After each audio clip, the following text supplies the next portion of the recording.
Hi, my name is Michael Wang, and I'm a sophomore at the GW School of Business here, and I'm also the VP of Marketing for Delta Sigma Pi. Here we are at the career conference in GW for Ready, Set, Grow, where we have professionals come in and talk a little bit about their time, advice, and experience in their respective field.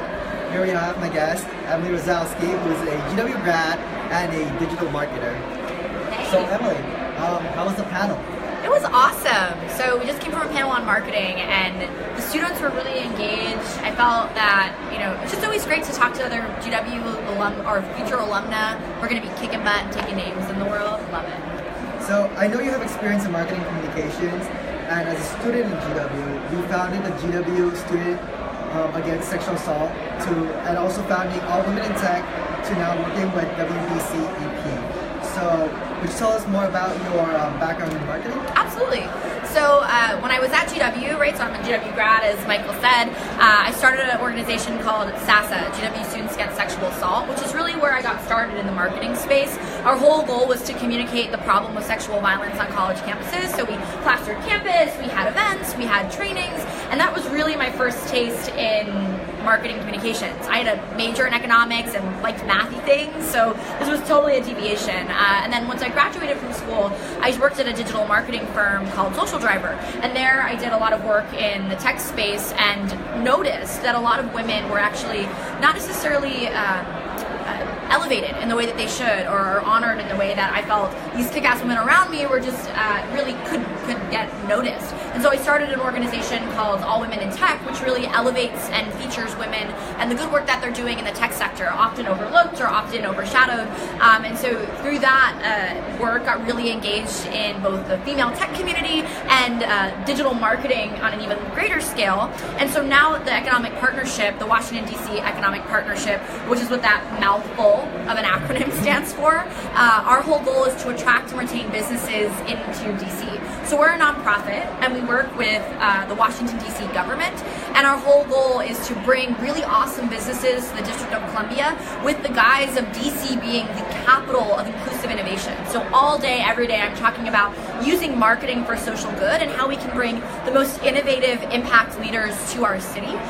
So it's really continued to just grow my interest in the marketing space and how you can use words, text, imagery, storytelling to move people to act, to do good things for the world, but also just to give back to your community. I think those are really things that have been pertinent in how I've gotten involved in marketing and why I've stayed in this career.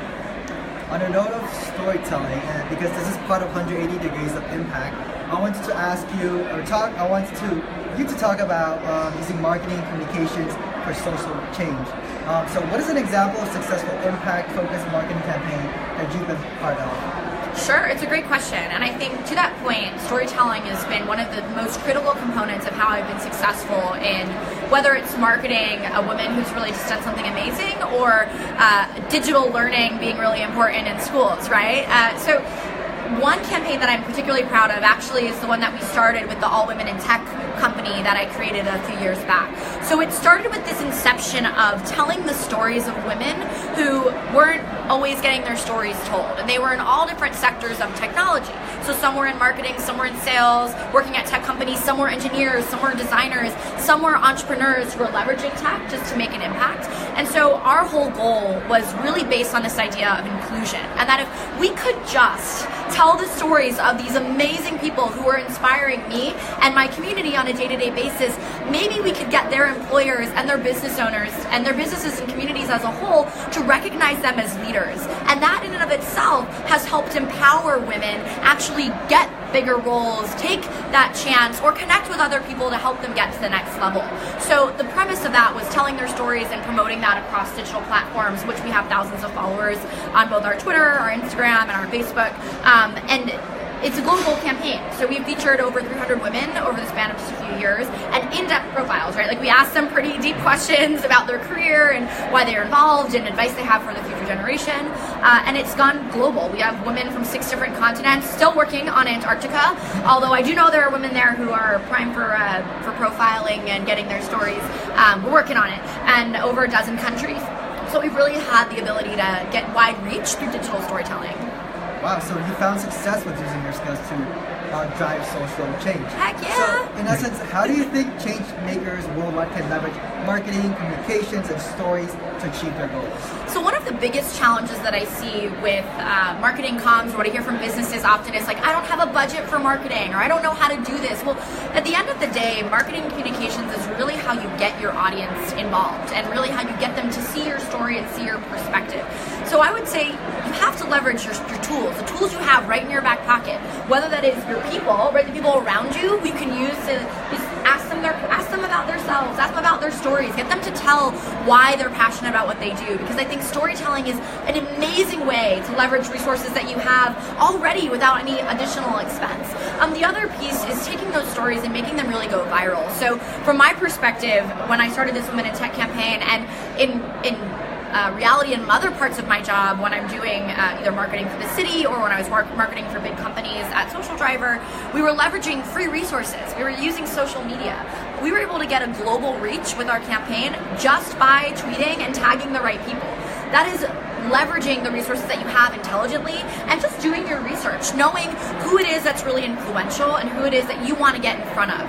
Taking a compelling piece of information, a story is always a great hook, and using those digital platforms is great. The other thing I'll just say is your person in person is also marketing. When you go and you meet someone and you talk to them and you tell them your story one-on-one, that's the most invaluable piece of marketing that you can have. So I would say leverage what you've got, use digital as a way to communicate your story, and tap the people who are around you to get their reasons for why they're passionate. So you touched on All Women in Tech. So for those who are interested in learning more about All Women in Tech, where can people learn more about the impact of the work that you're doing? Sure. So there's a couple of different ways that people can learn about the impact and the work that I'm doing in a lot of different varieties of ways. So if you go to the Women in Tech campaign, womenintechcampaign.com, that's the website where you can see all of those stories of the women that we collected who are in the tech space. If you want to learn a little bit more about the partnership and how we're impacting our local community, WDCEP.com is a really great place to actually find out all of the work that the city's doing to invest in its people and its businesses and its community. There's so much good work happening in our city, so it's a good place to find out more about what the district is doing. And then you can always check out, of course, what Social Driver's done over the past couple of years. They're always talking about this good work. Or you can follow me on social media too. That's also cool. Instagram and Twitter, I'm Rasowsky. So just my first name, my first initial, and then my last name. Awesome. Thank you, Emily, and our viewers for tuning in to this Facebook Live. Thank you, Michael. To learn more about 180 Degrees of Impact, visit our website, www.lets.care. And thank you for watching, and have a great weekend.